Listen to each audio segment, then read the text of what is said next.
vamos a tocar un tema conocido por muchos. Este pasaje que vamos a ver el día de hoy es un pasaje conocido como la parábola del hijo pródigo. Algunos también le han llamado la historia de dos hijos, porque habla en realidad de un padre y sus dos hijos. Charles Dickens, el gran escritor y el autor de Cuento de Navidad, denominó a esta parábola la más grande historia corta jamás contada.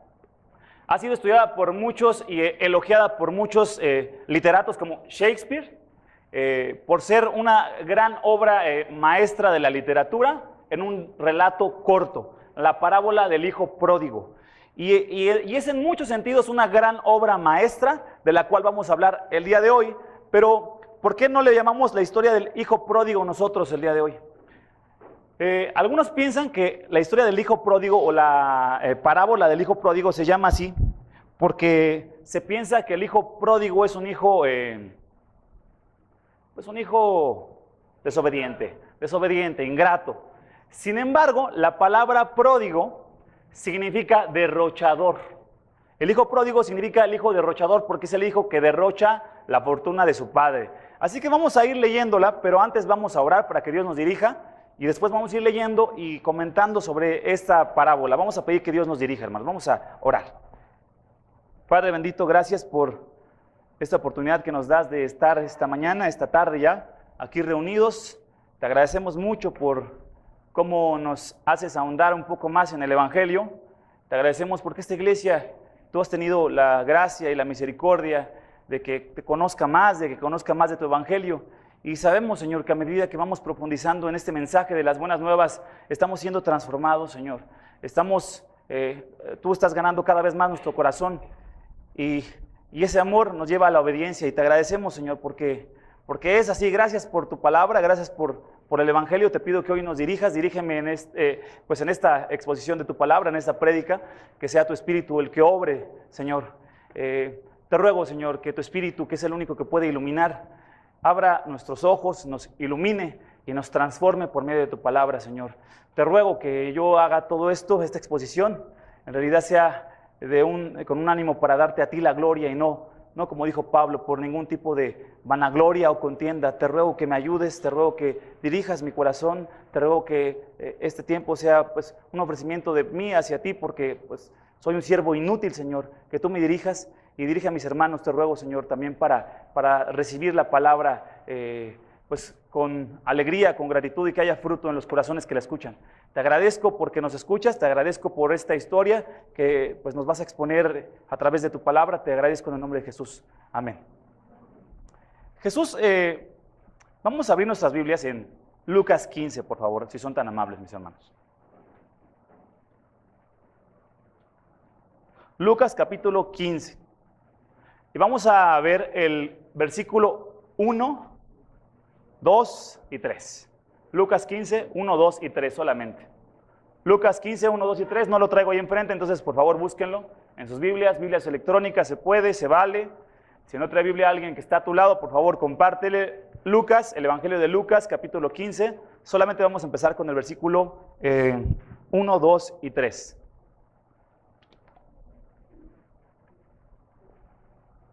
Lucas 15, 1, 2 y 3. Dice así: todos los recaudadores de impuestos y los pecadores se acercaban a Jesús para oírle. Hasta ahí, mis hermanos, ¿quién estaba alrededor de Jesús para oírle? Recaudadores de impuestos. ¿Se acuerdan que hace como 3 semanas hicimos una exposición del recaudador de impuestos y del fariseo? Pues aquí estaban personas de esa calaña. Recaudadores de impuestos que robaban impuestos, estafadores, tranzas y todo lo que ustedes se puedan imaginar. ¿Se acuerdan que el fariseo dice, qué bueno que no soy como esos adúlteros? ¿Se acuerdan que decía el fariseo? Qué bueno que yo no robo, qué bueno que yo doy mi diezmo. Ellos no, ellos eran de la gente adúltera, de la peor calaña, muchos eran borrachos, estaban de estos. Dice, todos los recaudadores de impuestos, de lo peor en esta sociedad, y los pecadores se acercaban a Jesús para oírle. Pecadores se refiere a todo tipo de pecado, ¿verdad? Todo tipo de gente marginada se acercaba a Jesús para oírle. Por cierto, mis hermanos, una nota cuando estaba estudiando este pasaje, no recuerdo en qué comentario, qué libro, decía un hermano, la iglesia debe de atraer este tipo de gente, ¿verdad? Porque si nosotros confiamos en Cristo y si nosotros seguimos a Cristo, nuestro mensaje debe de atraer a la gente que Cristo atrajo. Nosotros no buscamos ser una iglesia estirada o una iglesia que pretende ser más cuidadosa de la obediencia, de los 10 mandamientos y de toda la palabra de Dios, sino una iglesia que entiende que necesita a Cristo y que da el mensaje de Cristo. Aquí empezamos. Recaudadores de impuestos, pecadores se acercaban a Jesús a oírle. Y los fariseos, ahí sí estaban los estirados religiosos y los que cumplían como... Hermanos, otra nota, perdonen ustedes. Si no han venido a las 10 de la mañana, por segunda ocasión se los digo, no les estoy exagerando. Hermanos, tienen que venir. Se los dejo de tarea, tienen que venir. Está excelente las dinámicas bíblicas que estamos haciendo. Dios está dirigiendo, estamos ahondando en el Evangelio. Bueno, como veíamos en estas dinámicas de hoy, veíamos cómo los fariseos trataban de aparentar algo que no era. Como muchos, ¿verdad?, que vienen a la iglesia, o venimos, me incluyo, a la iglesia, y aparentamos en cierta medida ser lo que no era, lo que no somos. Y los escribas también, y murmuraban diciendo de Jesús, este recibe a los pecadores y come con ellos. Ven a Jesús, a quien se acercan pecadores, se acercan recaudadores de impuestos de lo peor en esa sociedad, se acercan a Jesús personas dedicadas a la prostitución, y no se parece pero para nada a un maestro religioso este Jesús del que estamos hablando, para nada. Alrededor de él están borrachos, prostitutas, recaudadores después, gente marginada. Están alrededor de este maestro de la palabra de Dios, nuestro Señor Jesucristo, Dios encarnado. No se parece nada a los religiosos y fariseos. Así que los religiosos y fariseos dicen, ¿qué hace ese hombre rodeado de toda esa gente, de esa calaña? Nosotros somos los santos. Nosotros somos los que no pecamos tanto. Nosotros somos los de la iglesia santa que no se reúne con este tipo de gente y no se junta, ¿verdad? Porque nosotros sí nos comportamos. Es lo que dijeron los fariseos. Este recibe a pecadores y come con ellos. Entonces, vean la respuesta de Jesús. Vean la respuesta de Jesús. Entonces, Él les refirió esa parábola diciendo... Es la respuesta de Jesús a la crítica que le hicieron a él. ¿Por qué te reúnes con esa gente? Dice, pues si este es de lo peor, decían los religiosos, ¿no? Según ellos, estos son de lo peor, dicen los religiosos. Dice, ¿por qué se reúne Jesús? Así que Jesús refirió esta parábola diciendo, y bueno, no vamos a leer toda la parábola, pero habla de la parábola de 100 ovejas. Un hombre tenía 100 ovejas, pierde una oveja y deja las 99 para ir tras la oveja que había perdido. Cuando la encuentra, se alegra. Después da otra parábola, la parábola de la moneda perdida. Una mujer que tenía 10 monedas, pierde una moneda y enciende la lámpara y barre toda la casa, mueve los muebles, bueno, levanta las sillas, saca todo hasta que encuentra la 10ª moneda y hace fiesta. Dice Jesús, de la misma manera os digo que hay gozo en la presencia de los ángeles de Dios por un pecador que se arrepiente. Y después cuenta una parábola más. Otra vez algo perdido y algo encontrado. Esta vez, un hermano, el hermano menor y el hermano mayor. El hermano menor perdido y al final el hermano menor hallado. Pero el hermano mayor, que vive en casa de su padre, al final también está perdido y eso es precisamente lo que queremos ver el día de hoy. Fíjense lo que dice el primer versículo. Dice, y Jesús dijo, cierto hombre tenía 2 hijos. Vamos a hablar de 2 hijos. Como ya lo dije, mayor y menor. El menor es el hijo que vive según su propia ideología. Es el que vive según sus propias normas. Está cansado que le digan cómo comportarse. La iglesia no, la iglesia, ya estoy harto de la iglesia. Cuando tenga la mayoría de edad, no me vuelven a ver aquí en la iglesia. Ese es el hijo mayor.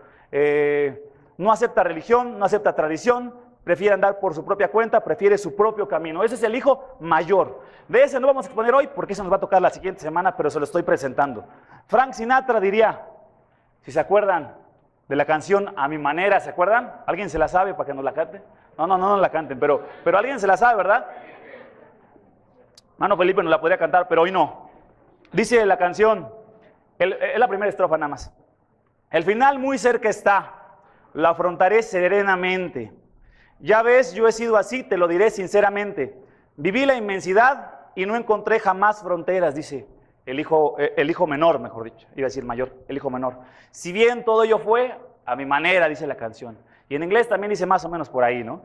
Ese es el hijo menor, el que dice, yo vivo a mi manera, bajo mis normas. Estoy cansado de que mis papás me digan qué hacer. Estoy cansado de que la Biblia me diga qué hacer. Estoy cansado de que me digan cómo comportar. Ya, hasta aquí. Yo voy a vivir a mi manera. El hijo mayor, ahora sí, el que no nos vamos a enfocar hoy, ahora sí es el hijo mayor, es el hijo que vive según las reglas. Ese se comporta. Hace las cosas como se espera que sean hechas, ¿no? Es hijo de pastor, ¿verdad? Es hijo del pastor. Ese se comporta así. No, del otro hijo de pastor, Ailín. No, ahí anda. No, ese se comporta como debe de ser, ¿no? No, esperan que yo sea, bueno, ya no con los hijos, ¿verdad? Con los pastores. Esperan que yo sea el pastor bien portado, ¿no? Ese hace las cosas como se espera que sean hechas. Vive según la tradición o según altos estándares morales. A lo mejor no es religioso, pero es una persona que es moralista. Y sí conoces de esas, ¿no? Hay gente que no es religiosa, pero dice, tengo una alta moral, o sea, yo no necesito la religión, si yo vivo mejor que tú. Deberías ver a los cristianos, son unos farsantes, yo vivo de una mejor manera. Yo he conocido gente de esas y que sí es cierto. Tienen mejores estándares a veces que los cristianos. Tienen una ética estricta. Prefieren no ir por su propia cuenta, sino por el camino marcado por la religión, o no religión, quizás por la moral, o por la iglesia, o por su comunidad, o por sus padres, o por el buen camino que él ha conocido. Rechaza su propio camino este hermano mayor. Porque ha aprendido este hermano mayor que el deber es antes que el placer. Es un hombre bien comportado, bien estricto, normalmente es autodisciplinado, o una mujer también, ¿verdad? Quizás este tipo de hombre se le ha dado los 10 mandamientos y como veíamos del rico, los ha cumplido todos. ¿Se acuerdan del joven rico que veíamos hoy en las dinámicas bíblicas? Vengan. Los 10 mandamientos. ¿Qué haré, Señor, para heredar la vida eterna? Dice el hombre rico a Jesús. Le dice, pues cumple con la ley. No, ya ha cumplido todos los mandamientos, dice. Ese es así, es el que le han dado los 10 mandamientos y ha cumplido 11. Por lo menos se ha esforzado en hacerlo. Y el menor de ellos, en el que nos vamos a enfocar hoy, le dijo al padre, Padre, dame la parte de la hacienda que me corresponde, y le repartió los bienes. El hijo menor, ¿saben lo que dice en esta parábola? Le está diciendo al padre, dame mi herencia, padre. Yo recuerdo que he conocido gente en nuestra cultura que le ha dicho, oye papá, pues dame la herencia, no en vida. Y hay papás que no se ofenden, ¿no? Bueno, sí, ¿para qué? ¿Para qué dejarle a mi hijo una herencia cuando muera si de una vez le puedo dar las cosas? Y sí, hay gente que sí. Pero en la cultura de Jesús, en la cultura antigua en que esta parábola fue contada, decir dame la herencia, para tener la herencia del padre se requería un padre muerto. Lo que el hijo estaba diciéndole era, preferiría que estuvieras muerto para recibir lo que a mí me toca. Una vez pues creo que era en la preparatoria, tenía un maestro que era buenísimo, era de ética o algo así. Era un tipo bien pensante, ¿no? Un día nos dice un dilema. Dice, a ver, dice, hay una familia como de 5 niños que viven en la pobreza extrema, decía. Y si era de ética, ya me acordé. Viven en la pobreza extrema estos niños. Su papá trabaja en labores manuales, apenas les alcanza a veces para comer, a veces. Los niños están subalimentados, no están creciendo por ese mismo tema. Y dice, pero el Señor resulta que tiene un seguro de vida por $1,000,000, decía el maestro de ética. ¿Qué vale más? Decía, ¿un padre vivo o un padre muerto? Y pues todos los alumnos así decían, no, pues su papá, ¿no? ¿Qué? ¿Y si lo matamos? Dice, para que cobre la señora el seguro. ¿Qué vale más? Dice, ¿el padre muerto con $1,000,000 para que esos niños coman durante mucho tiempo? ¿O un padre vivo y que no tenga ni un centavo para alimentarse? No, se hizo ahí un revuelo. Lo que diría este hermano mayor, en este caso sería, yo prefiero al padre muerto. Y no estamos hablando de un relato hipotético, él está diciendo, yo prefiero que mi padre muera, pero que me dé lo que yo me pueda gastar. El hijo menor pensaba similar al maestro de ética, vale más un padre muerto, vale más la herencia en mano ahora que una vida con mi padre. ¿Entiendes? Vale más la herencia hoy en mano que una vida con mi padre. Y si te das cuenta, está hablando de aquellos rebeldes a Dios que dicen, vale más tu herencia a Dios que una vida contigo. Los hermanos menores modernos dicen, Señor, no voy a transitar tus caminos, ya no voy a obedecerte, solo dame mi herencia. Es decir, el hermano menor dice, dame vida, dame salud, dame capacidad intelectual, habilidades, recursos, yo sabré qué hacer con ellos, pero a mí no me pidas nada. Para propósitos prácticos, Dios, tú para mí estás muerto. Eso es lo que dice un hermano menor. Para propósitos bien prácticos, tú para mí estás muerto. Tú a mí no me vas a decir qué hacer. A mí sí dame salud, a mí sí dame vida. Yo tengo una vida por delante, dame estudios, dame un futuro. Es más, ni te lo pido, yo me lo tomo, yo lo hago, yo estudio, yo trabajo. A mí, yo de ti no quiero mucho porque sé que si voy a ti, tú me pides todo y no te quiero dar nada. Para propósitos prácticos, Señor, tú y yo hemos cortado, tú estás muerto. Es lo que dijo el hijo menor. Le dijo, Padre, para mí estás muerto, pero sí dame lo que necesita, lo que necesito y yo sabré qué hago con lo que me has dado. Jesús nos pinta un cuadro de cómo opera el pecado en los hermanos menores. Dice el hermano menor, yo quiero estar a cargo. Yo quiero vivir según mis normas, no según las tuyas. Prefiero mi camino, prefiero como Frank Sinatra. A mi manera, decía Frank Sinatra. Prefiero vivir a mi manera, vivir la inmensidad, decía Frank Sinatra cantando, ¿verdad? Quiero vivir bajo mis normas, a mi manera. Y ve lo que hace el padre. Le reparte los bienes, dice. En una cultura antigua, patriarcal, donde lo más importante en la familia era el honor y el respeto, este padre lo que hace es repartirle los bienes. ¿Te das cuenta que este es un cuadro de Dios Padre, hermano? Es un cuadro de Dios diciendo, a pesar de que me rechazas, yo te amo y no te voy a responder como mereces. A pesar de que no quieres saber nada conmigo y que la vida que tienes es la que yo te doy, te la voy a seguir dando. A pesar de que quieres estar disasociado de mí, te voy a seguir dando salud y vida y recursos y oportunidades y un futuro. Es lo que le dijo Dios. En este caso, el Padre le repartió sus bienes. Dice el hermano MacArthur, si algunos lo han escuchado, lo conocen, dice que en un momento llegó un estudiante, una mujer estudiante, una chica estudiante a su seminario. Ella era musulmana, pero se convirtió al cristianismo estudiando en Estados Unidos. Ella vivía en Medio Oriente. En Medio Oriente, cuando un muchacho es desobediente, ofensivo a la familia, debe pagar un alto precio. Un altísimo precio, y más cuando se trata de asuntos de religión. En un viaje en Estados Unidos, conoció a Cristo en la iglesia del hermano MacArthur, en el seminario del hermano MacArthur, no recuerdo. Regresó al Medio Oriente, no sé exactamente dónde vivía, y le dijo a su papá, padre, ahora soy cristiana. Estaba ahí en presencia del padre, un tío. El tío de ella la golpeó con todas sus fuerzas, como si fuera un hombre. Le dio un golpe en la mandíbula, la tiró al suelo, la golpeó en el suelo, la pateó repetidas ocasiones en el suelo, la dejó desangrándose. El papá estaba mirando todo, no crean que el papá no sabía. El papá estaba mirando que su tío o su hermano estaba golpeando a la niña y le dijeron, si te volvemos a ver en casa, te matamos. Porque había conocido a Cristo. En el Medio Oriente un muchacho así de desobediente es ofensivo y debe de pagar un alto precio. En la historia, el padre de la historia lo que hizo fue repartir sus bienes. Estamos hablando de una cultura, y esta historia es moderna, pero en la cultura antigua eran peores, hermanos. Ahí no respetaban a la mujer, pero no tenían ni derechos, y todavía en algunos lugares en nuestro planeta, ¿verdad? Todavía hay lugares donde las mujeres no tienen derecho, bueno, pues ahí menos. Lo que hace el padre es repartir los bienes mostrando su misericordia a un hijo rebelde.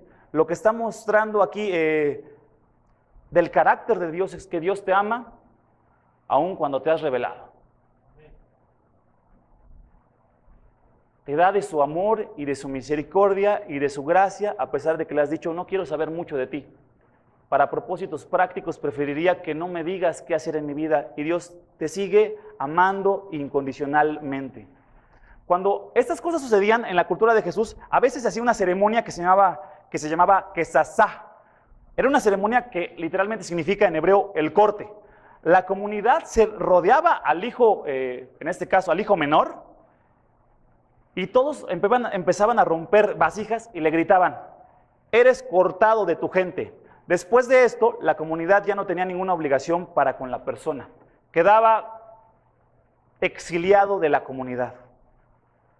Así que así sucedió con el hijo menor. Sin embargo, el padre lo que hizo fue repartirle con bondad sus bienes a él y al hijo mayor.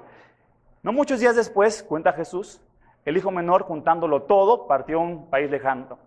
Agarró todo su dinero, una gran herencia, porque lo que está diciendo esta parábola, que tenía muchos bienes el padre, agarró su herencia, lo juntó todo, se fue a un país lejano, y allí, el genio, ¿verdad?, malgastó toda su hacienda o toda su herencia, viviendo perdidamente. Y más adelante vemos que lo malgastó con prostitutas, porque lo dice su hermano mayor, este viene con prostitutas y anda, ahí se gastó, pues viene el juego, en el casino, donde sea, en el alcohol, se gastó todo, perdidamente. Versículo 14, cuando lo había gastado todo, vino una gran hambre en aquel país y comenzó a pasar necesidad. Aquí nos vemos reflejados muchos de nosotros, los que hemos vivido en algún tiempo, hermanos, si les pasó a algunos, si no es que a todos, como hermanos menores, ¿verdad? Todos los que estábamos, mejor dicho, todos antes de Cristo. Nos alejamos, malgastamos los bienes de nuestro Padre viviendo, como dice Frank Sinatra, a mi manera. Dios de manera funcional ya estaba muerto para nosotros. No cabía en nuestras agendas. ¿Te acuerdas cuando estabas alejado de Dios? Dios ya no cabía en esas agendas. Y quizás si estás sentado aquí, yo no sé quién seas, quizás Dios te está diciendo, hoy, hijo, o invitado, o amigo, o amiga, o pequeño, en tu agenda ya no quepo. Ya no me has hecho espacio. Me has dicho, te quiero lo que me das, pero no te quiero a ti. Quiero tus bienes, pero no te quiero a ti, Padre. Quiero lo mejor de este planeta, pero no quiero tu comunión. Si se puede, no me hables. Si se puede, no me pidas. Yo quiero vivir la vida a mi manera, de manera funcional. Hay gente que hoy día aquí sentada está viviendo como si Dios ya estuviera muerto para esas personas. A la manera del hijo menor. No cabía en sus agendas, en su agenda, y quizás para ti ya no cabe en tu agenda. Hasta que llegó un hambre, dice este texto. No muchos días después, el hijo menor, juntándolo todo, partió a un país lejano y allí malgastando su hacienda, viviendo perdidamente. Cuando lo había gastado todo, vino una gran hambre en aquel país y comenzó a pasar necesidad. Quizás también tú andabas lejos de Dios hasta que llegó una gran hambre, hasta que vino la debilidad, la enfermedad, o hasta que vino el divorcio, o hasta que vino la prueba, hasta que llegó el pleito, hasta que vino una separación, hasta que vino una infidelidad, hasta que llegó la crítica, hasta que llegó el derrumbe moral, o hasta que te despidieron de tu trabajo, hasta que llegó un escándalo, llegó la prueba, una gran hambre. Eso es lo que le pasó al hijo pródigo, eso es lo que nos pasa a nosotros, hijos pródigos, cuando nos damos cuenta que hemos malgastado los recursos, el tiempo, las habilidades, los dones que Dios nos ha otorgado, gastándolo para nuestros propios propósitos, hasta que llega un momento de una gran hambre que le pasó al hijo pródigo o al hijo menor. Y entonces buscó una alternativa, como a veces buscamos, en vez de buscar a Dios. A mi manera parece ya no funcionar, pero en vez de regresar a casa, en vez de decir, Señor, sé que estoy viviendo las consecuencias de mi pecado, te necesito a ti. A veces buscamos la solución en alguien o en algo o en alguien más. Es lo que le pasó al hijo pródigo o al hijo menor. Entonces se acercó a uno de los ciudadanos de aquel país y él lo mandó a sus campos a apacentar cerdos. Y deseaba llenarse el estómago de las algarrobas que comían los cerdos, pero nadie le daba. Para los judíos, los cerdos, hermanos, eran animales inmundos. Eran animales que no podían ni tocar. ¿Y qué termina haciendo este hijo pródigo? No podía ni tener contacto, ahora criaba cerdos. Más abajo, deseaba comer comida de cerdos. Más abajo, nadie se la daba. Cayó más bajo, tocó fondo. Su camino a su madera le demostró que tenía un hambre de la comida de los puercos que no podía ni tener, no se podía saciar ni siquiera de lo que los puercos estaban comiendo. Jesús está pintando un cuadro de todo aquel que nos hemos, porque me incluyo, como hermanos menores alejados de Cristo, pensando que nuestra manera es la mejor. La religión no me importa, lo que digan mis padres no importa, lo que diga la Biblia no importa, yo quiero hacerlo a mi manera, hasta que llega la prueba, hasta que llega un punto en que reconoces, no estoy satisfecho. Lo he tratado de hacer a mi manera y estoy tratando de comer ahora las migajas de los puercos y nadie me da para saciarme. Tengo un hambre espiritual y sigo vacío por dentro.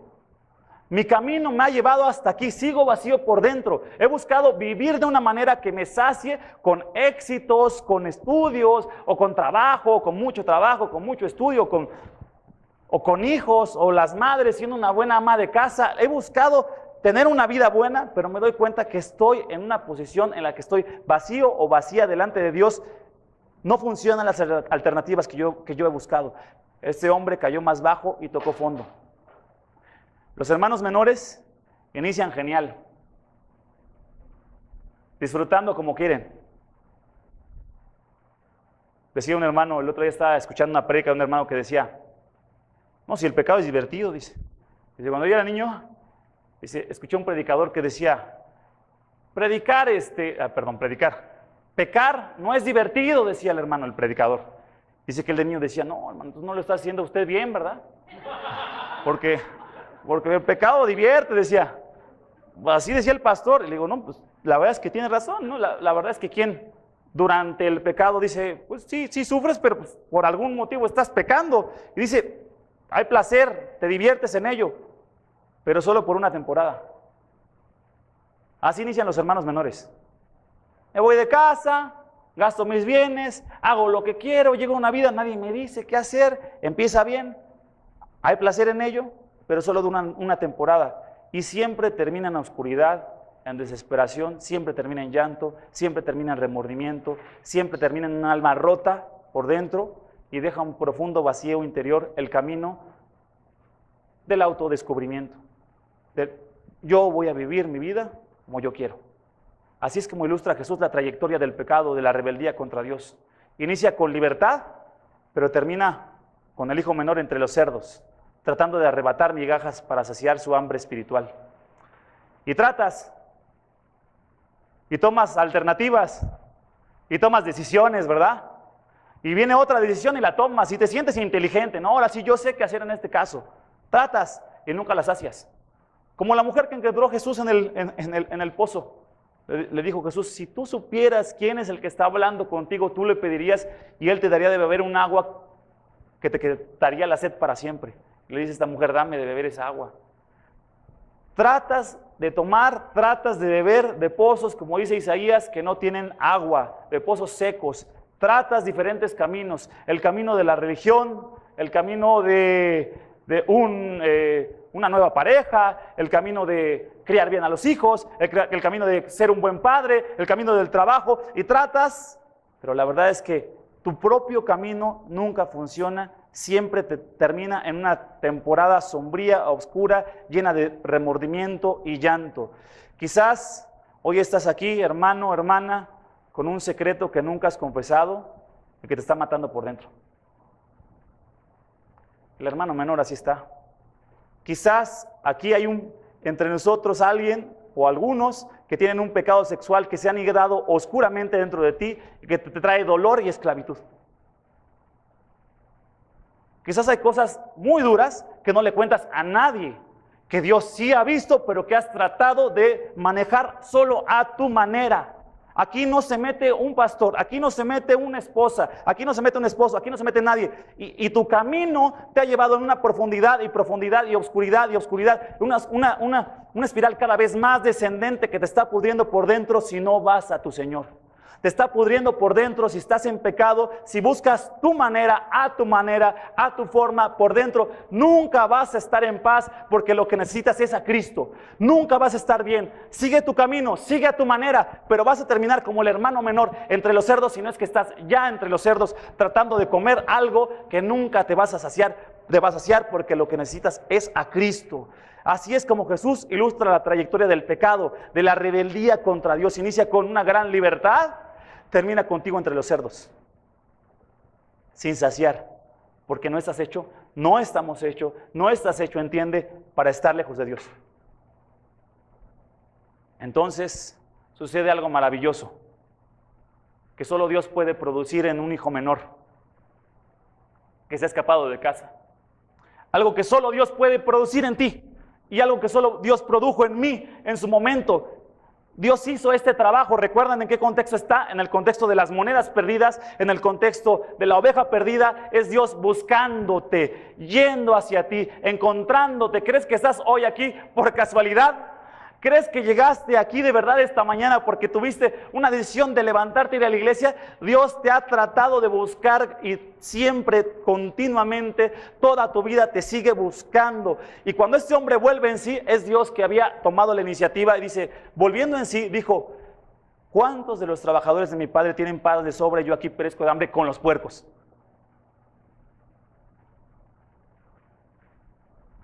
¿Cuánto gozo hay con Dios? ¿Cuántas bendiciones hay de mi Padre? cuánto amor inagotable de mi Padre, cuánto perdón, cuánta misericordia, qué momentos con mi Padre. Y yo estoy aquí en el pecado, dice el hijo menor. Y yo ando aquí en el pecado. Y yo me he rebelado contra su autoridad. Y yo he dicho en mi corazón, preferiría que estuvieras muerto para hacer lo que yo quiera, Señor. Si estuvieras muerto, yo haría lo que quiera. Si dejaras de hablar, si tu Biblia se cerrara, yo viviría como yo quiero y no como tú. Y viene Dios y nos enseña esta parábola a través de Jesús. Nos enseña que está buscándonos y dice este hombre: me levantaré y iré a mi padre y le diré: Padre, he pecado contra el cielo y contra ti. Deja de buscar soluciones en otro lado. Deja de probar diferentes caminos. Necesitas a Dios, hermano.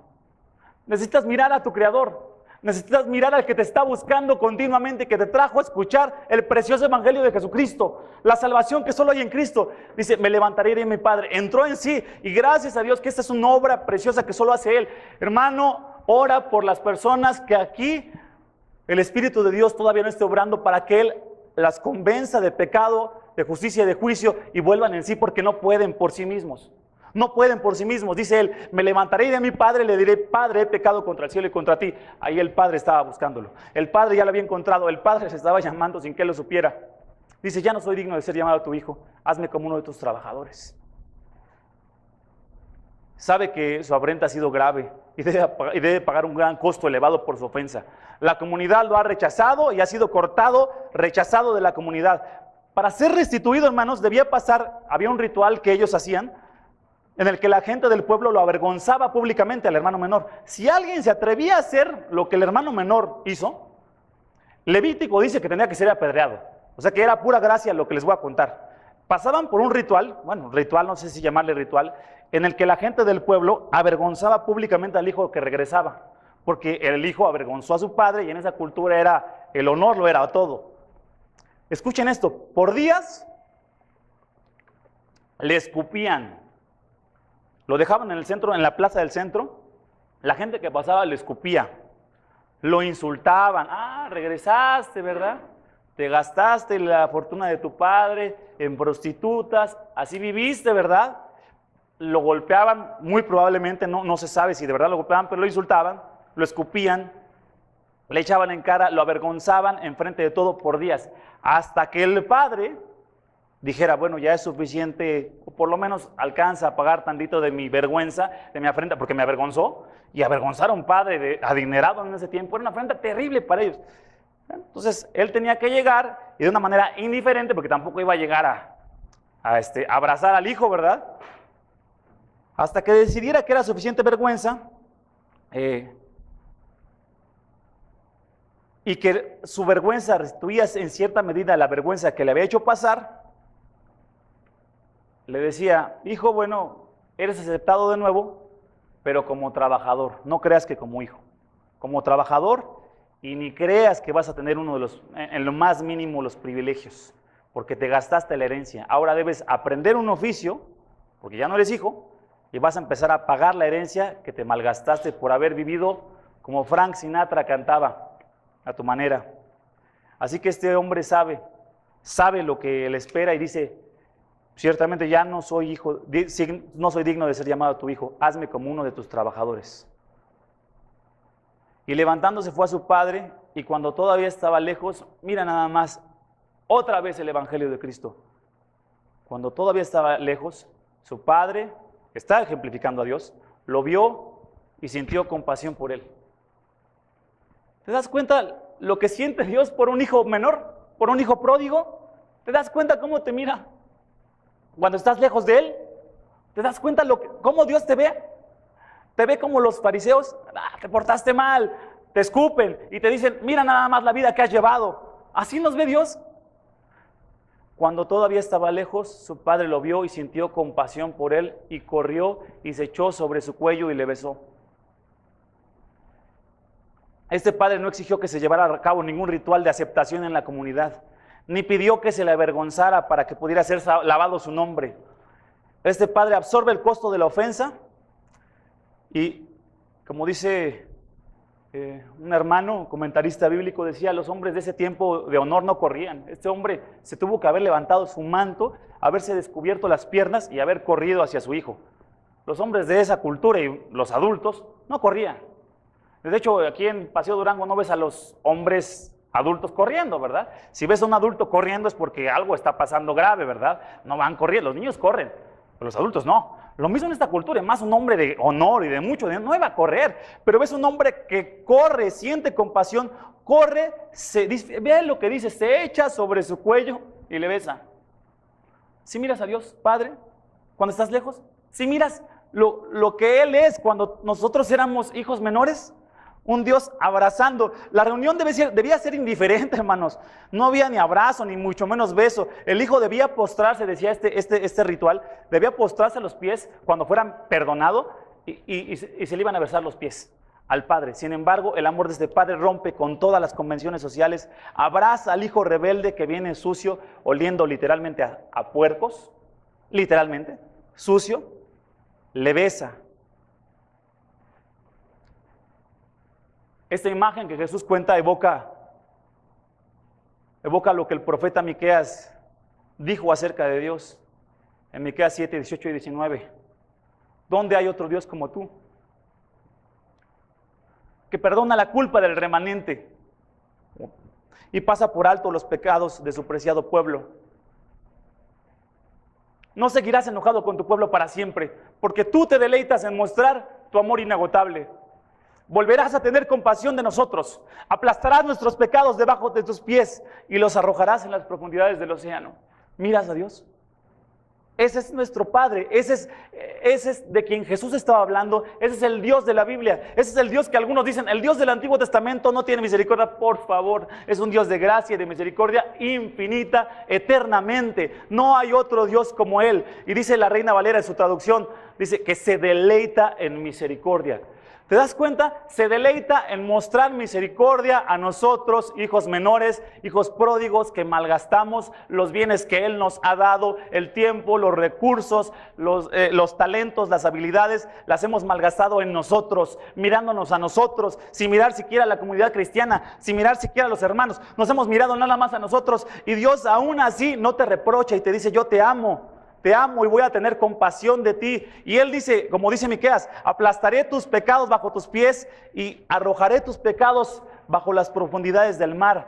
No te va a inculpar por tu pecado Dios, acabamos de leerlo. No seguirá enojado con el pecador hijo pródigo para siempre, porque Dios se deleita en mostrar un amor inagotable. Si eres un hijo pródigo, estás agradecido por esto, hermano. Si sabes que eres un hijo pródigo, le dices, gracias Señor, porque así a mí me has tratado y así tú a mí me sigues tratando hasta el día de hoy con compasión, con misericordia.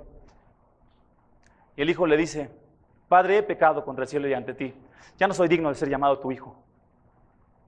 Pero el padre, al parecer, no deja terminar su discurso, que este hombre ha ensayado quizás docenas de veces. No deja que termine, no deja que, perdóname, padre, no deja, lo abraza, lo besa, y el padre le dice a sus siervos, pronto, vean, pronto, aquí rápido, traed la mejor ropa y vestidlo, y poned un anillo en su mano y sandalias en los pies, y traed al becerro engordado, matadlo, y comamos y regocijémonos. ¿Qué hace Dios con el hijo pródigo? ¿Te acuerdas cuántas veces negó Pedro a Jesús? Pedro dijo, no, dice Pedro, yo no te voy a negar, dice, yo hasta la muerte contigo. ¿Cuántas veces lo negó? Le dijo, tú vas a negar 3 veces, Pedrito. 3 veces me vas a negar. Y 3 veces lo niega. Llora amargamente.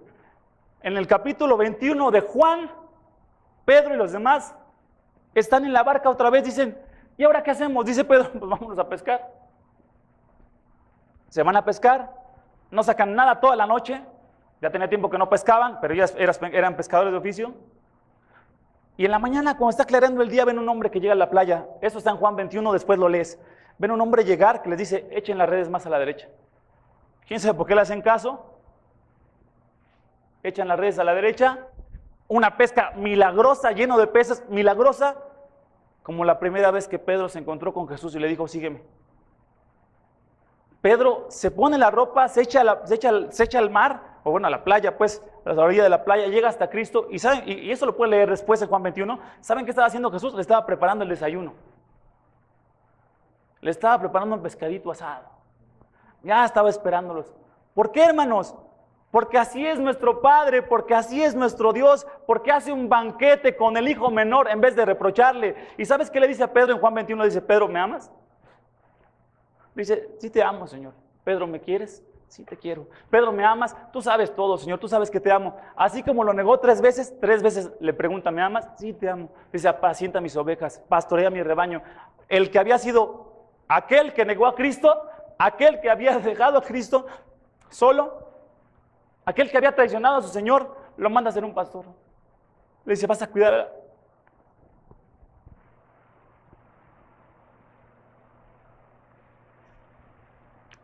Le dice, vas a cuidar a mis ovejas.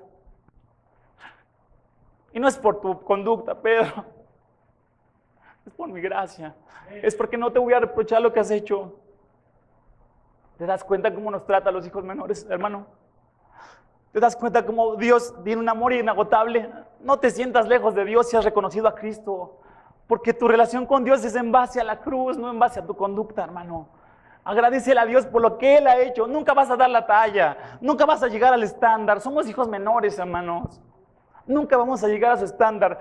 Hemos llegado al estándar porque Cristo murió por nosotros. Tenemos un 10, como lo veíamos en la dinámica de la mañana. Tenemos un 10 porque estamos en Cristo, no por nuestros esfuerzos. El Padre le dice, póngale la mejor ropa. ¿De quién es la mejor ropa? Del Padre. Vístanlo. Póngale el anillo de autoridad. Póngale sandalias. Los siervos no traían sandalias, solo los hijos. Él regresó diciendo, yo quiero que me enseñen un oficio para pagarte lo que te debo. Él dice, tú eres mi hijo. Vístanlo de dignidad y de justicia con mi propia justicia, mi propia dignidad, porque este es mi hijo que había sido perdido. Porque este hijo mío estaba muerto y ha vuelto a la vida. Estaba perdido y ha sido hallado. Y comenzaron a regocijarse, como el banquete que tuvo Jesús con sus discípulos en la playa, que el banquete que tuvo este padre con el hijo pródigo, mató un becerro, y dice, y más adelante en la parábola dice que hicieron una fiesta donde todos estaban bailando, literalmente, así dice la palabra. Estaban bailando, comiendo, regocijándose porque el hijo había muerto y había vuelto a la vida. Estaba perdido y había sido hallado como nosotros, hermanos menores, y comenzaron a regocijarse porque Jesús dijo que cuando un pecador se arrepiente, hay gozo en el cielo por aquel pecador que se ha arrepentido. Por eso insistimos en esta gráfica, hermano. Este hombre entendió, es la misma que está aquí, su pecaminosidad en sus horas más oscuras. Entendió que estaba con los cerdos. Esa gráfica que viene, donde viene la línea hacia abajo, si la alcanzan a ver, la tienen en las pantallas, le está mostrando al hombre, te muestra a ti qué perdido estoy en mis pecados. Empiezas a crecer en el entendimiento de tu pecaminosidad y te das cuenta que estás muy mal. Te has esforzado, quizás no eres el hermano menor, quizás eres el hermano mayor del que vamos a hablar la otra semana, el que trata de cumplir las normas, quizás. Pero aún así te das cuenta que tu pecaminosidad sigue ahí y que Dios sigue siendo absolutamente santo. Tu esfuerzo y tu desempeño y tu obediencia no te llevan a Dios. Quien te lleva a Dios, hermano, es Cristo. Es Cristo muriendo por ti en la cruz. Traed el becerro, dice el Padre, engordadlo y matadlo, y comamos y regocijémonos. Una fiesta, un banquete como el que se describe en Apocalipsis. Dios en medio de su pueblo celebrando un banquete, el banquete de su gracia y de su salvación. Lo vistió con la ropa del Padre, un anillo de autoridad, un becerro engordado, una fiesta. Regocijémonos, porque este hijo había muerto y ahora ha vuelto a la vida. Estaba perdido, ha sido hallado. El hermano Philip Yancey cuenta una historia que les voy a contar rápidamente. La historia cuenta de una joven que crece en una zona en medio de huertos de cerezos en Michigan, en Traverse City. Sus padres desaprueban su modo de vestir. Trae un piercing en la nariz y los papás no les gusta. Y no la dejan salir con amigos. Usa minifalda la chavita y los padres no la dejan, ¿no? Así no sales a la calle. Así que la chica llega el momento en que ya harta de sus padres se escapa de casa y viaja a Detroit. Ahí conoce a un tipo que maneja un carro lujoso, grandote. La lleva a varios lugares, le compra cosas. Empieza a pensar que ella estaba en lo correcto. Sí, mis padres no me dejaban disfrutar la vida, apenas estoy disfrutando la vida, la verdadera vida. La lleva a vivir en un apartamento lujoso. Pide comida a domicilio cuando se le antoja, bebidas. Al poco tiempo lo comienza a llamar jefe, porque él le consigue clientes a ella. Ella vive entre lujos, así que no se queja tanto. De vez en cuando piensa en sus padres. Alguna vez encontró esta chica una hoja con su foto que decía, ¿has visto esta niña? Pero ya no era una niña y traía el cabello teñido de rubio y estaba tatuada y estaba maquillada, no la reconocería nadie. Después de un año de esa buena vida, comenzó a enfermarse y el jefe cambia de humor. Pronto le echa a la calle porque ya no le sirve, así que ahora la chica, que un día salió soñando vivir como Frank Sinatra a su manera, vive en las calles. Todavía tiene unos cuantos clientes que pagan poco, pero duerme bajo un puente y cada noche se cuida de los malvivientes que rondan por ahí. Y les voy a leer lo que dice el hermano Philip Yancey contando de esta chica. Una noche, mientras está acostada y despierta, escuchando los pasos de la gente, de pronto todas las cosas de su vida parecen distintas. Ya no se siente como una mujer de mundo, se siente como una niña pequeña, perdida en una ciudad fría y atemorizante. Comienza a lloriquear, tiene los bolsillos vacíos y mucha hambre, necesita droga, esconde las piernas debajo del cuerpo y tiembla debajo de los periódicos que ha amontonado sobre su abrigo. Algo hace saltar un recuerdo y una sola imagen le llena la mente. Se ve otra vez en Michigan, Traverse City, con su perro perdiguero en el mes de mayo, cuando 1 millón de cerezos florecen al mismo tiempo, corriendo entre las filas y filas de cerezos en flor para atrapar una pelota de tenis. Señor, pregunta esta chica, ¿por qué me fui? Se dice a sí misma y el dolor le atraviesa el corazón. Mi perro allá en casa come mejor que yo ahora. Está sollozando. Sabe que en un instante en el mundo no hay nada que quiera más que regresar al hogar. La chica hace 3 llamadas a casa, nadie le contesta y deja un mensaje en la contestadora y dice, papá, soy yo. Me preguntaba si puedo volver a casa. Dice, mañana llego en un camión a las 12 p.m. Si no estás ahí, papá, me sigo a Canadá. La esperarán en casa, la habrán dado por muerta, la recibirán, la querrán en casa otra vez. Se preguntaba un montón de cosas mientras iba en el camión otra vez a Michigan. Mientras iba en el camino iba repasando su discurso. Papá, lo siento, yo sé que está equivocada. ¿Me puedes perdonar? Repasa una y otra vez el plan, hasta que el autobús llega por fin a la terminal y el chofer anuncia 15 minutos. La chica baja del camión e ingresa a la terminal sin saber qué va a esperar. Y encuentra un grupo de 40 personas, hermanos, hermanas, primos, tíos, con sombreros de fiesta, globos, un letrero que dice en grande en toda la pared, bienvenida a casa. Su padre sale del medio, dice el hermano, cuenta el hermano Philip Yancey, del grupo que ha venido a darle la bienvenida. Ella lo mira a través de las lágrimas que brotan en sus ojos, como un mercurio caliente, y comienza a pronunciar el discurso aprendido de memoria. Papá, lo siento, yo sé que... Y él la interrumpe. Cállate, hija, ya tendremos tiempo para eso. No es momento de excusas, vas a llegar tarde a la fiesta. En casa te está esperando un banquete. Eso es lo que hace Dios con los que regresan a casa, hermano. Eso es lo que hace Dios con los hijos menores que nos fuimos, los que vivimos como quisimos, que tomamos decisiones bien malas, que la regamos en momentos cruciales de nuestras vidas. Y aún así Dios estaba ahí mirándonos y amándonos, buscándonos. Cristo muriendo. Perdón, hermanos, Cristo muriendo por nosotros, a pesar de ser pecadores, a pesar de haberle pedido su herencia, a pesar de haber dicho, tú estás muerto para mí. Dios dijo, tú no estás muerto para mí, te voy a dar vida. Te voy a dar vida porque yo te amo. Te voy a dar de mi gracia, te voy a revestir de mi justicia, te voy a llamar mi hijo, aunque no quería ser de mi familia.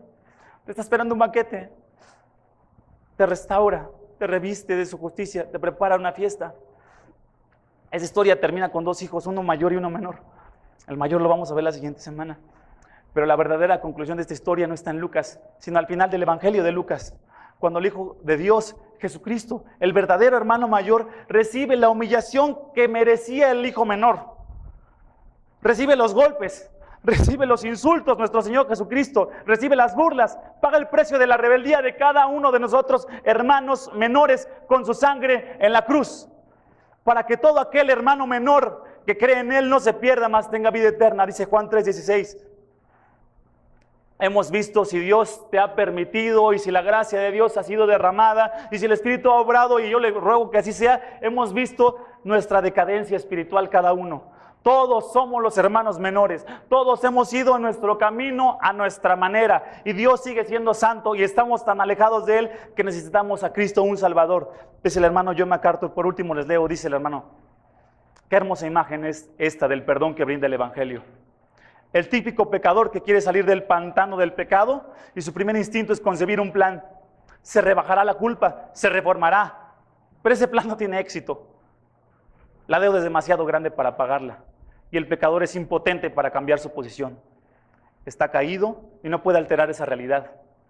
Por tanto, el Salvador lo intercepta. Cristo ya lo soportó, echando sobre sí la vergüenza, sufrió los reproches, aguantó las crueles burlas y pagó por completo el precio de la culpa. Él abraza al pecador, vuelca sobre él su amor, le concede perdón total, consumado es, hermanos, y lo reconcilia con Dios. Termino con el mismo texto que mi hermano nos enseñaba hace rato. Y aunque vosotros antes estabas alejados, como el hermano menor, y eras de ánimo hostil hacia Dios, ocupados en malas obras, como los hermanos menores que éramos, hijos perdidos y pródigos. Sin embargo, ahora Él os ha reconciliado en su cuerpo de carne mediante su muerte en la cruz, a fin de presentaros santos, sin mancha e irreprensibles delante de Él, a los hermanos menores que somos, a los pecadores perdidos que somos, a nosotros que estábamos lejos y nos quisimos alejar abiertamente. Hoy Dios, aquel que pone su confianza en Cristo, aquel que se arrepiente de esa vieja vida, Dios presenta santo, sin mancha, irreprensible delante de Él, por la gloria del mensaje del Evangelio, que es poder de Dios para salvación de todo aquel que cree. Hermanos, vamos a agradecerle a Dios y vamos a orar.